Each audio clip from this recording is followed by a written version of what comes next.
तुम्ही पाहत आहात MCN न्यूज मराठी। जळगाव जामोद तालुक्यात येणाऱ्या पिंपळगाव काळे येथील ग्रामपंचायत कार्यालयाच्या वतीने राष्ट्रमाता जिजाऊ आणि स्वामी विवेकानंद यांची जयंती 12 जानेवारी रोजी अत्यंत उत्साहात आणि प्रेरणेच्या वातावरणात साजरी करण्यात आली। या कार्यक्रमाची सुरुवात मान्यवरांच्या हस्ते राष्ट्रमाता जिजाऊ आणि स्वामी विवेकानंद यांच्या प्रतिमेचे पूजन व दीपप्रज्वलनाने करण्यात आले। यावेळी संपूर्ण परिसर जय जिजाऊ जय शिवराय आणि स्वामी विवेकानंद यांचा विजय असो अशा घोषणांनी दुमदुमून गेला होता। या कार्यक्रमाचे प्रमुख मार्गदर्शक माजी जिल्हा परिषद अध्यक्ष प्रकाश पाटील यांनी आपल्या भाषणात राष्ट्रमाता जिजाऊंनी शिवरायांना दिलेले संस्कार आणि स्वामी विवेकानंदांनी तरुणांना दिलेला उठा जागे व्हा हा मंत्र आजही तितकाच प्रासंगिक आहे।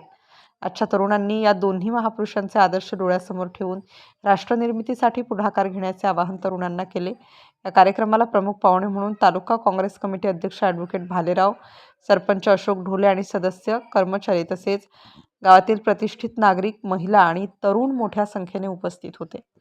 MCN न्यूज मराठीकरिता वैभव वडोदे, पिंपळगाव काळे।